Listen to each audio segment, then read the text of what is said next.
Electronic మీడియాలకు ప్రతి ఒక్కరి పేరు నమస్కారం. మనము ఈ ప్రాంతంలో మీరు చూస్తున్నారు, సూర్యాంగిరి ఎల్లమ్మ తల్లి దగ్గరికి దాదాపు 10,000 మంది వస్తారు.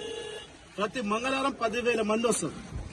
అదేవిధంగా జాతర ఉందంటే ఒక 50,000 మంది జాతరతో నడుస్తుంది.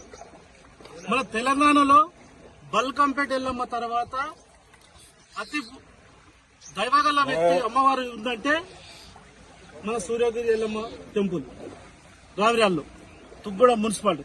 ఈ ప్రాంతంలో రోడ్డు మొత్తం మునిగిపోయి, మన వర్షాలకు రోడ్డు మునిగిపోయి 2 నెలల సార్లు మొత్తం మునిగిపోవడం జరిగింది. గతంలో కూడా మునిగిపోవడం జరిగింది.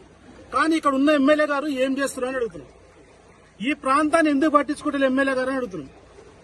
మీరు ఈ రింగ్ రోడ్డు నుంచి కనెక్టింగ్ రోడ్ తీసుకుంటే అయిపోయేదే కదా, ఎందుకు తీసుకుంటలేరని అడుగుతున్నాం. ఈ ప్రాంతంలో ఉన్న 1,300 ఎకరాల భూములనైతే కంపెనీలకు దారదత్తం చేసినావు గానీ, మరి ఈ ప్రాంతంలో ఉన్న అమ్మవారి టెంపుల్ కు ఏం పాపం చేసిన అడుగుతున్నాం. ఇక్కడ భక్తులు చాలా పెద్ద ఎత్తున భక్తులు వస్తుంటే,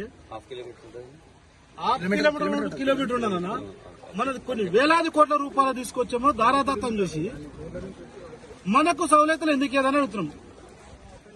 ఇతర మతాలకు ఏదైనా ఉంటేనేమో యాది పెట్టుకుని ఎలక్షన్ కంటే ముందు ఏం యాది పెట్టుకుని జల్పల్లి మున్సిపాలిటీ ఏం చేసిందో సబితా ఇంద్రారెడ్డి గారికి యాది ఉంది. కానీ ఈ సూర్యంగుట్ట ఎల్లమ్మ దగ్గరికి వచ్చే 10,000 మంది, ప్రతి మంగళవారం 10,000 మంది చిన్నపిల్లలు, పెద్దలు, మీరు అందరూ చూస్తారు ఎంత అవస్థ పడుతున్నారు. వ్యాన్లలో ఎక్కించుకోపోవడం, ట్రాక్టర్లు ఎక్కించుకోపోవడం, ఈ విధంగా ఏమైనా ప్రమాదం జరిగితే దీనికి ఓన్లీ కారకులు అని అడుగుతున్నాం. ఇక్కడ ఉన్న ఎండోన్మెంట్ కూడా ఏం చేస్తుందని అడుగుతున్నాం. ఇక్కడ వచ్చిన డబ్బులు తీసుకుపోయేది ఏమో మీ వంతు, మరి డెవలప్ చేసేది మీ వంతు కాదా?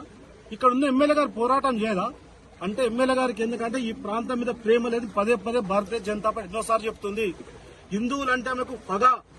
ఎందుకంటే ఒక వర్గం ఓట్లతో గెలిచినని ఆమె ప్రేమతోటి హిందువులని ఎలా కించపరుస్తుంది.